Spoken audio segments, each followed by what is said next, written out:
What is going on, ladies and gentlemen? Today I have the Kiger 9C Pro from Anderson, and we're going to compare it to the PSA Dagger. Now, the Dagger has a comp and a magwell, but we're going to pretend that's not there because those are aftermarket accessories. I've done dedicated reviews on both, so if you want a dedicated review, they're both out there on my channel. This video is really just going to be comparing the features, so if you're in the market for either one of these, hopefully I can find you help you figure out which one is right for you.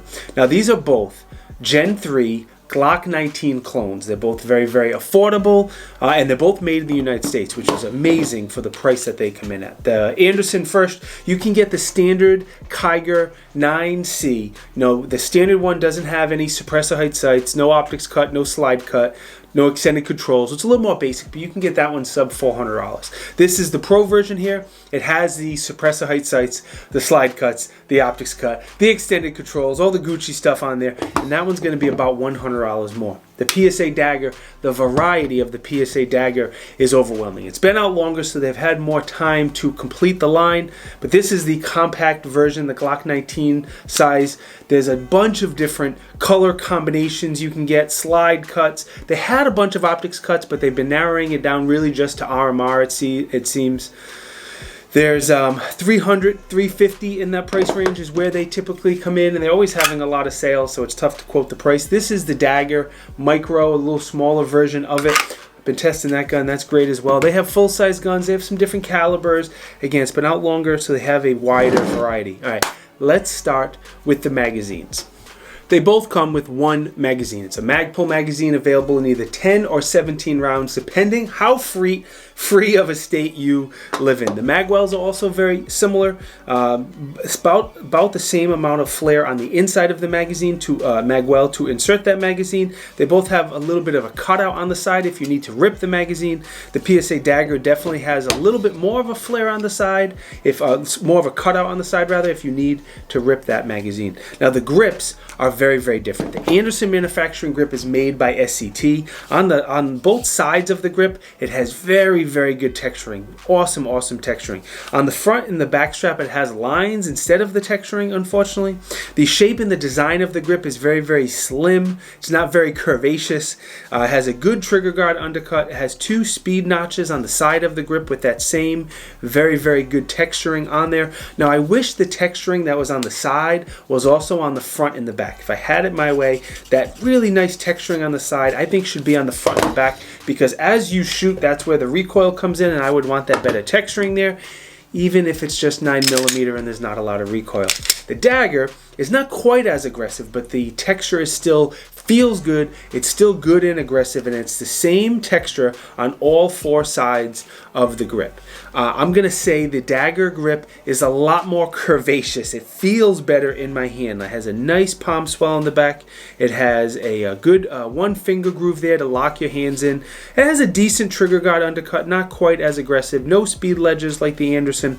So I'm going to say overall with the grip, I think the Anderson looks better, but I think the Dagger feels better.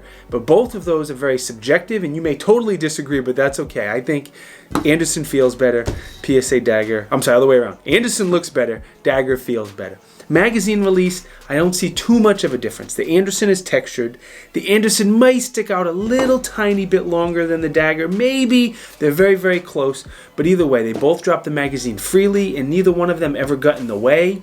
So I don't see a big deal with the magazine release. Now, the triggers are a little different. The Anderson, if you look at it, it's a design the same as a Glock trigger with a little safety dongle in the middle there, where the Dagger, looking at the trigger, it looks more like the M&P Gen 1, and it has a hinge trigger. Neither trigger is great. They're both okay, with the Anderson being a little bit better. If you're a trigger snob and you want something much better, again, they're both Glock patent triggers, so you can easily swap them out. We're going to take the break in 1 second, and you can get up close and personal and see what these triggers are all about and see which one you think is better. Before we do that, I've got to thank two people. Natchez, the biggest supporter of the Tiberious Gibb channel. You got to know it by now if you've seen any of my videos. They have you covered for anything you need for your blaster, optics, lights, pew-pews, whatever you need, hunting, fishing, camping, always having lots of good deals. The link is down below. Now, the supporter of this video, we got a new one, Capable Citizens. A couple of my good friends bought this company, Capable Citizen. If you don't know them, they're a website that has all the cool guy Gucci gear out there that you could possibly need. They're local to me. They're good friends. If you could, check the link down below. Check them out on Facebook or Instagram, their website, whatever. There is a discount code. The code is Tiberious, so it can save you money on most items on their website. Not everything, but they always are a step ahead of everyone else with the cool guy Gucci gear. So if you want to check them out, I appreciate it. All right, no more shilling. Let's take that break so you can get up close and personal with these triggers.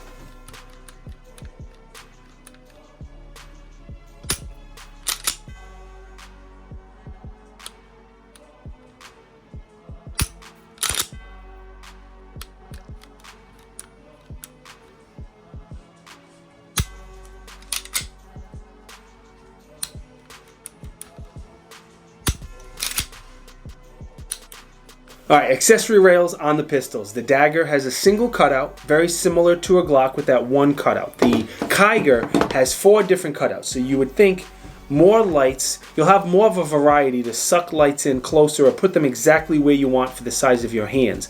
With that said, I've tried a bunch of Surefire, a ton of Streamlight. I have so many Streamlight lights, Enforce, a bunch of different lights, and they all sit exactly where I want with both the Dagger and the Kiger. So I don't think it's going to be much of a difference, but the Kiger does have those 4 cutouts. Slide release. The Kiger has the extended Glock slide release, which is really nice. I like that. The Dagger is a standard one. I've never had a problem using it as a release or a stop on the Dagger, but the Kiger does have the extended one, which is cool. Both of the slides are made from stainless steel, but the finish on the slides are very different. The Dagger has a Cerakote finish. You look at the comp has a black anodized finish where the slide has a Cerakote finish to it, and usually Cerakote doesn't hold up as much as well as anodizing, and that's where you get the different colors from as well. The Kiger, again, stainless steel, has a DLC finish, so I think the slide and the Kiger will hold up to holster wear and that type of stuff. I don't think either one's going to have a problem with rusting, being it's stainless steel, but DLC typically will hold up a little bit better than Cerakote. With that said, the Dagger has been in and out of a holster a million times, and I see very, very little holster wear, so it's pretty good there. The sights, they're both Glock pattern sights, so if you don't like these, you can swap them out easily. And again, the different versions of both guns come with different sights. So what you see on the Dagger now is an aftermarket set of night vision sights, because I think night vision makes the best sights. But you can get white dot sights from them, you can get night sights from them, suppressor height sights on some of the models. Some of the Daggers have the rear sight behind the optic, some have them in front of the optic. So many different options. The standard Kiger, not this one, steel sights, white dot, basic set of sights. This one has suppressor height sights. They're all blacked out. They co-witness with the optic quite nice. There's some lines on the back as for serrations if it cuts down for glare. And again, they're both Glock pattern sights if you don't like them. The optics cuts are very similar. So the basic Kiger, no optics cut at all. The Pro version has an RMR footprint, and the optic screws right down to the slide for RMR. There's no accessory plates. There's no other footprints available at the time I'm making this video. It's just RMR. Dagger, the Daggers that didn't have an optics cut are all on clearance, so they're getting rid of them. The Daggers that had other optics cuts besides RMR are also on clearance as well. So pretty much you're only going to see RMR footprints from this point forward, I'm going to assume, because everything else is on closeout. I wouldn't mind seeing a Delta Point Pro footprint, but with that said, it's probably going to make up a very small percentage of the sales compared to the RMR footprint. But again, both of them, they screw right down to the slide. There's no accessory plate, less screws to back out, less things to break. So that's how I like the optics cut setup. All right, both these guns take down the same as a Glock because, again, they are Glock clones. We're going to make sure the gun is unloaded. We're going to pull the trigger, pull back on the slide, pull down on the takedown levers, and then the slide comes right off. Now, with the Dagger, just for fun, I'm going to do it a different way. We're going to make sure it's unloaded, never skip that step. We're going to pull back on the slide, pull down on the takedown levers, and I'm going to pull the trigger at the end because you can do it either way. And no matter which way I do it, people always make comments. All right, the frames, again, are going to look just about the same because they are Glock clones. There's a little bit difference in the locking block, but besides that, they're pretty much the same. The recoil spring on the Anderson is plastic. Now, they both are captured recoil springs, but it is a plastic guide rod, rather. where the PSA is captured on a metal, I'm assuming steel guide rod. Looking at the Anderson barrel, it is 3.9 inches. It has some aesthetic cuts on the top and the side to make it look a little bit prettier. It has a DLC finish, but besides that, it is a pretty standard barrel.